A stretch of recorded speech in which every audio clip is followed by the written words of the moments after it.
ಸರಿ, ಇದನ್ನ ಸ್ವಲ್ಪ ಬಿಡಿಸಿ ನೋಡೋಣ. ಅಂದ್ರೆ ನಾವು ಸಾಮಾನ್ಯವಾಗಿ ಮೆಡಿಕಲ್ ಡಯಾಗ್ನೋಸಿಸ್ ಬಗ್ಗೆ ಮಾತಾಡುವಾಗ ಒಂದು ನಿಖರತೆ ಇರುತ್ತಲ್ವಾ? ಹೌದು, ಖಂಡಿತ. ಕೈ ಮೂಳೆ ಮುರಿದ್ರೆ ಎಕ್ಸ್ರೇಯಲ್ಲಿ ಕ್ಲಿಯರ್ ಆಗಿ ಆ ಬಿಳಿ ರೇಖೆ ಕಾಣುತ್ತೆ. ಆದರೆ ಈ ಆಸ್ತಿ ಮಾಲೀಕತ್ವ ಮತ್ತೆ ಕಾನೂನು ವಿಚಾರಕ್ಕೆ ಬಂದ್ರೆ ಆ ಎಕ್ಸ್ರೇ ಯಂತ್ರನೇ ಸಂಪೂರ್ಣವಾಗಿ ಕೆಟ್ಟೋಗಾಗುತ್ತೆ. ನಿಜ. ತುಂಬಾ ಕನ್ಫ್ಯೂಷನ್ ಇರುತ್ತೆ ಅಲ್ಲಿ. ಅದೇ, ಇವತ್ತು ನಾವು ಈ ಆಳವಾದ ವಿಶ್ಲೇಷಣೆಯಲ್ಲಿ ತಗೊಂಡಿರೋ 2025ರ ಸುಪ್ರೀಂ ಕೋರ್ಟ್ ತೀರ್ಪು, ರಮೇಶ್ ಚಂದ್ ವಿರುದ್ಧ ಸುರೇಶ್ ಚಂದ್ ಪ್ರಕರಣ. ಅಂದ್ರೆ ಬರೀ ಸ್ಟ್ಯಾಂಪ್ ಡ್ಯೂಟಿ ಉಳಿಸೋಕಂತ ಈ ಜನರಲ್ ಪವರ್ ಆಫ್ ಅಟಾರ್ನಿ ಅಥವಾ ಜಿಪಿಎ ಬಳಸಿ ಆಸ್ತಿ ತಗೊಂಡ್ರೆ ಮಾಲೀಕತ್ವ ಸಿಗುತ್ತಾ ಅನ್ನೋದನ್ನ ನೋಡೋಣ. ಇದು ತುಂಬಾ ಮುಖ್ಯವಾದ ಟಾಪಿಕ್. ಯಾಕಂದ್ರೆ ಈ ಕೋರ್ಟ್ ದಾಖಲೆಗಳು ಬರೀ ಇಬ್ರು ಅಣ್ಣ ತಮ್ಮಂದಿರ ಜಗಳ ಅಲ್ಲ, ಆಸ್ತಿ ಕೊಳ್ಳೋ ಸಾವಿರಾರು ಜನರಿಗೆ ಇದೊಂದು ದೊಡ್ಡ ಎಚ್ಚರಿಕೆ ಅಂತಾನೆ ಹೇಳ್ಬಹುದು. ಎಕ್ಸಾಕ್ಟ್ಲಿ. ಸೊ ಕತೆ ಶುರುವಾಗೋದು ತಂದೆ ಕುಂದನ್ಲಾಲ್ ಅವರ ಆಸ್ತಿ ವಿಚಾರದಲ್ಲಿ ರಮೇಶ್ ಮತ್ತೆ ಸುರೇಶ್ ನಡುವೆ ನಡೆಯೋ ಜಗಳದಿಂದ.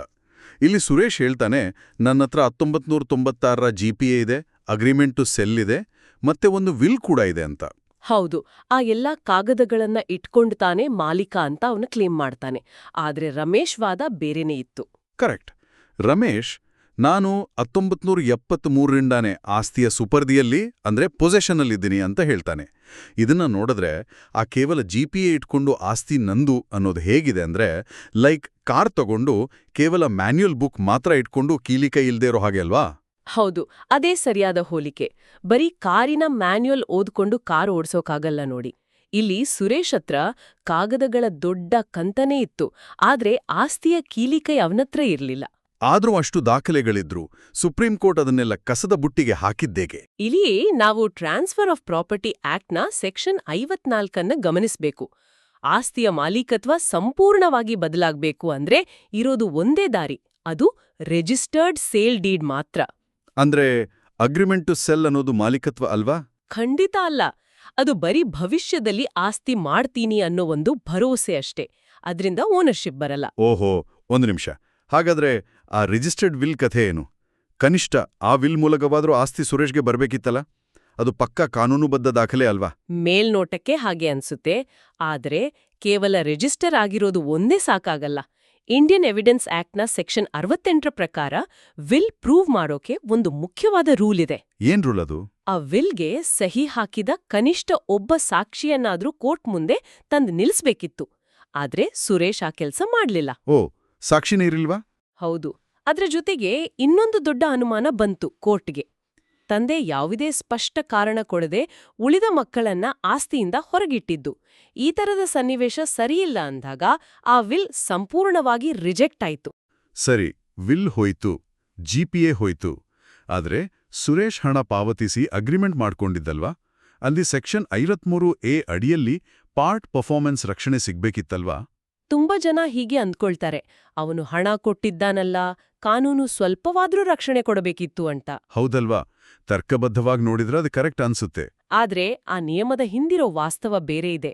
ಪಾರ್ಟ್ ಪರ್ಫಾರ್ಮೆನ್ಸ್ ರಕ್ಷಣೆ ಸಿಗ್ಬೇಕು ಅಂದ್ರೆ ಆಸ್ತಿ ಖರೀದಿದಾರನ ಸುಪರ್ದಿಯಲ್ಲಿ ಅಂದ್ರೆ ಫಿಸಿಕಲ್ ಪೊಸೆಷನ್ನಲ್ಲಿರ್ಬೇಕು. ಅಂದ್ರೆ ಆತ ಆಸ್ತಿಯಲ್ಲಿ ವಾಸ ಇರಬೇಕಿತ್ತು. ಹೌದು. ಆದ್ರೆ ಸುರೇಶ್ ಕೋರ್ಟ್ ಮೆಟ್ಲೇರಿದ್ದೇ ತನಗೆ ಆಸ್ತಿಯ ಸುಪರ್ದಿ ಕೊಡಿ ಅಂತ ಕೇಳೋಕೆ. ಅಂದ್ರೆ ಆಸ್ತಿ ಅವನ ಕೈಯಲ್ಲಿ ಇರ್ಲೇ ಇಲ್ಲ. ಅರ್ಥ ಆಯ್ತು.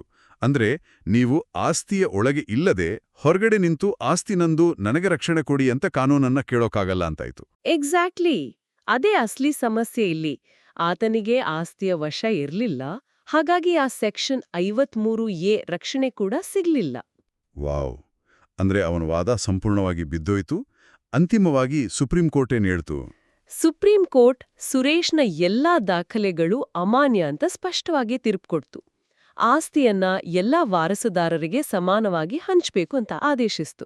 ಸೊ ಸೇಲ್ ಡೀಡ್ಗೆ ಪರ್ಯಾಯವಾಗಿ ಪವರ್ ಆಫ್ ಅಟಾರ್ನಿಯನ್ನ ಯಾವತ್ತೂ ಬಳಸಬಾರ್ದು ಅನ್ನೋದು ಇದರಿಂದ ಕ್ಲಿಯರ್ ಆಯ್ತಾ? 100ಕ್ಕೆ 100 ನಿಜ.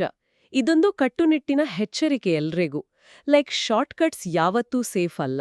ನಿಜಕ್ಕೂ ಇದನ್ನು ಯೋಚನೆ ಮಾಡಿದ್ರೆ ಸ್ವಲ್ಪ ಆತಂಕ ಆಗತ್ತೆ. ಬರೀ ಒಂದಿಷ್ಟು ಸ್ಟ್ಯಾಂಪ್ ಡ್ಯೂಟಿ ಹಣ ಉಳಿಸೋಕೆ ಅಂತ ನಮ್ಮ ಸುತ್ತಮುತ್ತ ಇಂತಹ ದುರ್ಬಲ ಜಿಪಿಎ ಇಟ್ಕೊಂಡು ಎಷ್ಟು ಆಸ್ತಿಗಳು ಮಾರಾಟ ಆಗಿವೆ ಅಲ್ವಾ? ಖಂಡಿತ. ಲಕ್ಷಾಂತರ ಆಸ್ತಿಗಳು ಇಂತಹ ಕಾಗದಗಳ ಆಧಾರದ ಮೇಲೆಯೇ ನಿಂತಿವೆ. ನಾಳೆ ಆ ಕುಟುಂಬಗಳ ಮುಂದಿನ ಪೀಳಿಗೆ ಏನಾದ್ಯೋ ಎದ್ದು ನಿಂತು ಸರಿಯಾದ ಎಕ್ಸ್ರೇ ಇಲ್ಲದ ಈ ಕಾಗಡ ಪತ್ರಗಳನ್ನು ಪ್ರಶ್ನಿಸಿದ್ರೆ ಎಂಥವ ಭೀಕರ ಕಾನೂನು ಬಿಕ್ಕಟ್ಟು ಸೃಷ್ಟಿಯಾಗ್ಬೋದು ಅನ್ನೋದನ್ನ ನಾವು ಊಹಿಸ್ಕೋಬೇಕು. ಈ ಪ್ರಶ್ನೆಯನ್ನ ಹಾಗೆ ಬಿಡುತ್ತಾ ಇಂದಿನ ಈ ಆಳವಾದ ವಿಶ್ಲೇಷಣೆಯನ್ನ ಮುಗಿಸೋಣ.